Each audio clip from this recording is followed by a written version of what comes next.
Hello everyone, welcome to online Shala. आज की video में हम देखेंगे इकोनॉमिक्स इंपॉर्टेंट क्वेश्चंस। ओके, तो यहाँ पर आप देख सकते हो इकोनॉमिक्स में आपको टोटल कितने चैप्टर्स हैं।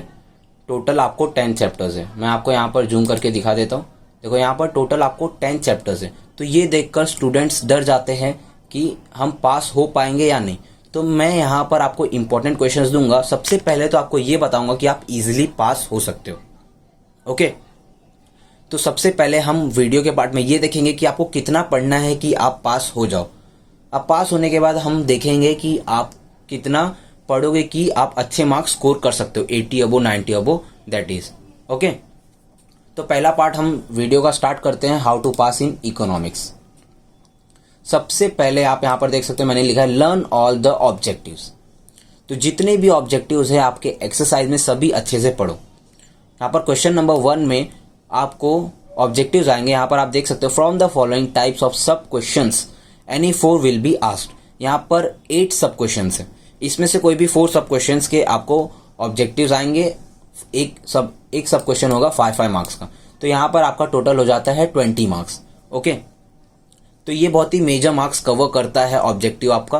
तो सबसे पहले सारे ऑब्जेक्टिव्स क्लियर करो आप। ओके, इसके बाद हम देखते हैं सेकेंड में मैंने क्या लिखा है, learn all the questions which is given below. तो क्वेश्चन नंबर 6 में आप देखोगे आपका जो पेपर पैटर्न है, क्वेश्चन नंबर 1 ऑब्जेक्टिव का आएगा जिसमें 20 मार्क्स ऑब्जेक्टिव के रहेंगे, और क्वेश्चन नंबर 6 जो आएगा आपको वो रहेगा आंसर इन डिटेल। अब आंसर इन डिटेल हम सीधा क्वेश्चन नंबर 1 से क्वेश्चन नंबर 6 पर क्यों जंप कर रहे हैं, क्योंकि ये बहुत ही मेजर मार्क्स से भी कवर करता है, 16 मार्क्स।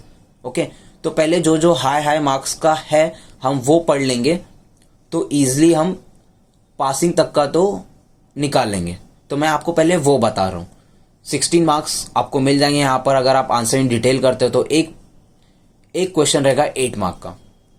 ओके, आपको 3 क्वेश्चन आएंगे, तीनों में से कोई भी 2 लिखना है तो आपको 16 मार्क्स मिल जाएंगे। अब मैं यहाँ पर कुछ आपको क्वेश्चंस दूंगा जो क्वेश्चन नंबर 6 में उसमें से 3 आएंगे ही आएंगे। ओके, तो आपको पहले चैप्टर नंबर 3 ये देखना है। इसमें जो क्वेश्चन है explain the law of demand and it's assumptions and exceptions, ये एक क्वेश्चन करना है। ओके, और चैप्टर बी में आपको 4 क्वेश्चंस करने हैं। फर्स्ट क्वेश्चन है what is price elasticity of demand and its types. Second one is methods of measuring price elasticity of demand. Third one is what is elasticity of demand and types of elasticity of demand. Fourth, explain the determinants और factors. देखो यहाँ पर determinants और factors का मतलब एक ही होता है। एग्जाम में कोई भी एक वर्ड लिखा रहेगा वहां पर आपको कंफ्यूज नहीं होना है। Determining elasticity of demand. तो ये 3A और 3B से आपको इतने क्वेश्चंस करने हैं।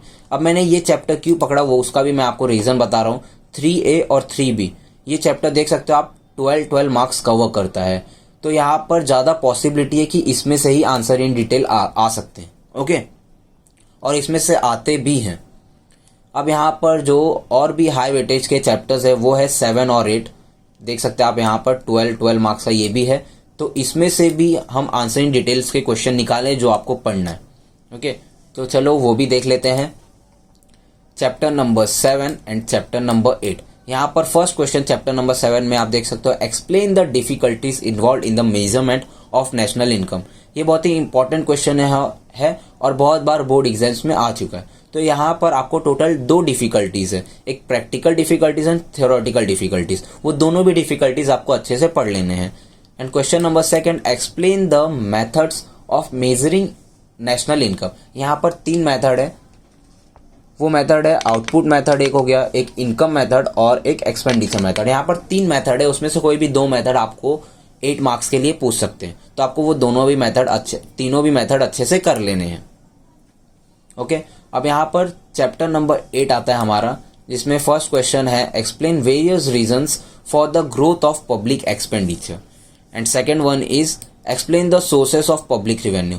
तो यहाँ तक मैंने जितने भी क्वेश्चंस दिए ना, इसमें से 3 क्वेश्चंस आएंगे और आपको वो तीनों भी क्वेश्चंस आते रहेंगे एग्जाम में। ओके, तो यहाँ पर आपका 16 मार्क्स गेन करना बहुत ही ईजी हो जाता है। तो मैंने यहाँ तक जैसे कि बोला था मैं आपको पास होने तक की एक एश्योरिटी दूंगा कि आपको पास कैसे होना है, क्योंकि बहुत से स्टूडेंट्स इकोनॉमिक्स में इसी बात को लेकर डरते हैं कि वो पास हो पाएंगे कि नहीं।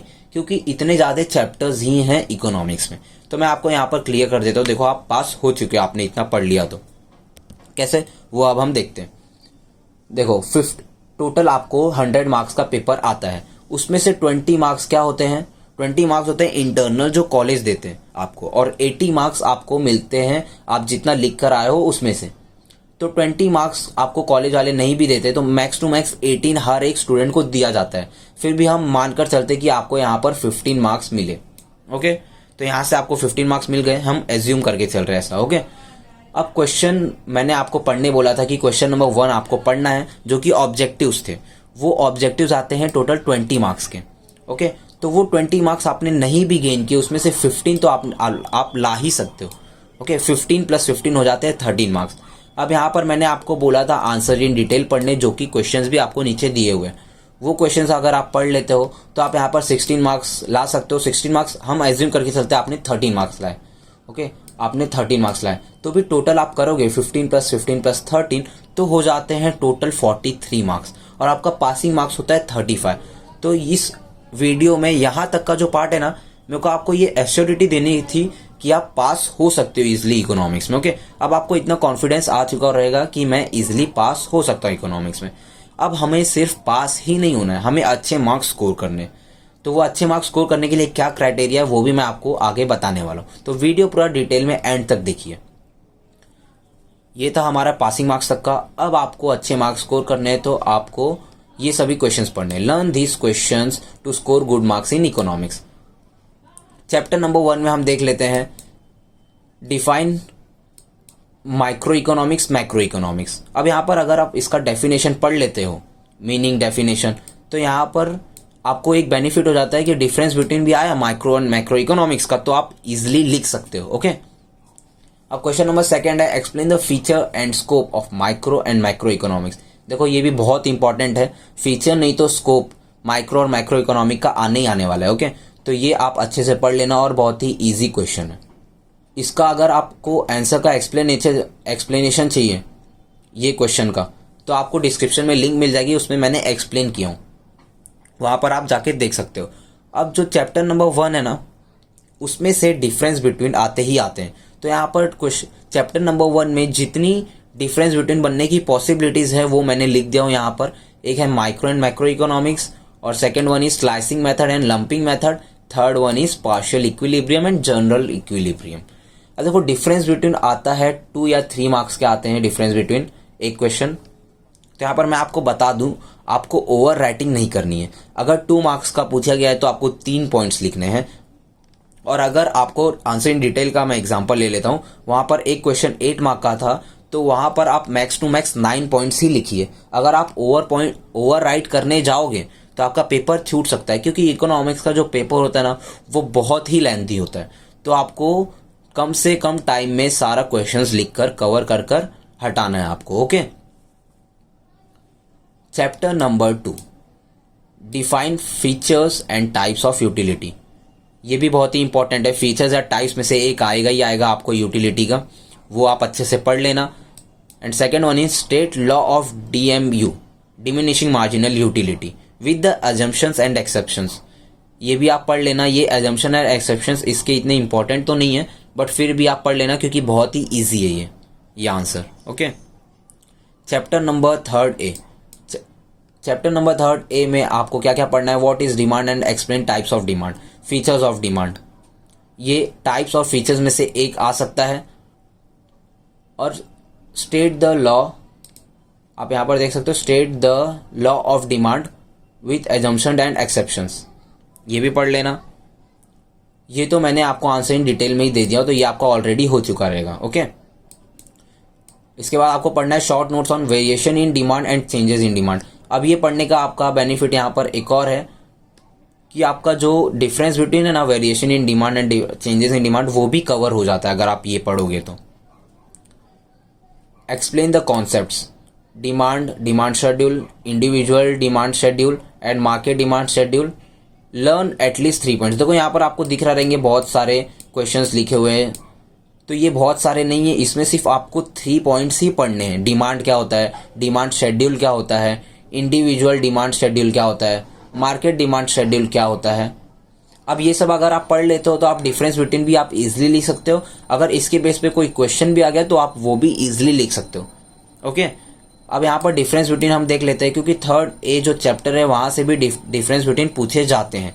वहां पर आपको फर्स्ट में देख सकते हो आप desire and demand, second one is expansion of demand and contraction of demand, third one is increase in demand and decrease in demand, fourth individual demand and market demand, fifth direct demand and indirect demand. तो यहाँ पर आपको लग रहा रहेगा बहुत ही ज्यादा difference between दे दिए ये चैप्टर्स में से, लेकिन अगर आपको सिर्फ इसमें से 2 पॉइंट्स या फिर 3 पॉइंट्स ही पढ़ने तो ये बहुत ही ज़्यादा नहीं है, आप इजीली पढ़ सकते हो। 2-3 पॉइंट्स पढ़ के आप डिफरेंस बिटवीन जो आपका पेपर में आएगा वो पूरा लिख सकते हो। तो इतना पढ़ना तो आप पढ़ ही सकते हो। ओके, और बहुत ही ईजी है। चैप्टर नंबर 3 भी, इसमें आपको पढ़ना है types of elasticity of demand and price elasticity of demand with diagram के साथ आपको पढ़ना है ये। एक्सप्लेन द रेशियो और percentage method, total expenditure method, point और ज्योमेट्रिक मेथड। तो यहाँ पर आप देख सकते हो, ये मैंने ब्रीफ आंसर इन डिटेल वाले क्वेश्चन में भी दिया था, तो यहाँ पर आपका ये पहले से ही कवर हो गया रहेगा अगर आपने वो पढ़ लिया पहले से तो। ओके, और आपको वही सिस्टमेटिक वे में जाना है। पहले आपको आंसर इन डिटेल वाले पढ़ने हैं, उसके बाद जो मैं आपको बता रहा हूँ वो सब पढ़ने। ओके, और explain the concept of elasticity. Concept भी पूछा जाता है एग्जाम में, तो आपको ये कॉन्सेप्ट पढ़ लेने जो मैंने यहाँ पर लिखे। यहाँ पर लिखा हुआ है इलास्टिसिटी। अब इसमें से भी डिफरेंस बिटवीन आते हैं, तो वो कौन से डिफरेंस बिटवीन है देख सकते हो। First, relatively elastic demand and relatively in elastic demand. Second, perfectly elastic demand and perfectly in elastic demand. यहाँ पर मैंने 2 ही डिफरेंस बिटवीन दिए, तो ये दोनों आप अच्छे से करके जाइए, यहाँ पर आपका इजिली कवर हो जाएगा। देखो यहाँ पर types of elasticity of demand पढ़े थे ना आपने, वही अगर ये पढ़ा हुआ आपको आता रहेगा तो ये भी आप इजिली लिख सकते हो। ओके, उसी के रिलेटेड है। अब चैप्टर नंबर 4 आप देख सकते हैं यहाँ पर, state the law of supply with the assumption and exceptions. Law of supply का एजम्पशन और एक्सेप्शन पढ़ लेना अच्छे से। Explain the variation and changes in supply. State the concepts of cost and revenue. Explain the concepts, supply definition, individual supply, market supply. ये सभी questions आपको अच्छे से पढ़ लेने हैं सप्लाई चैप्टर्स के।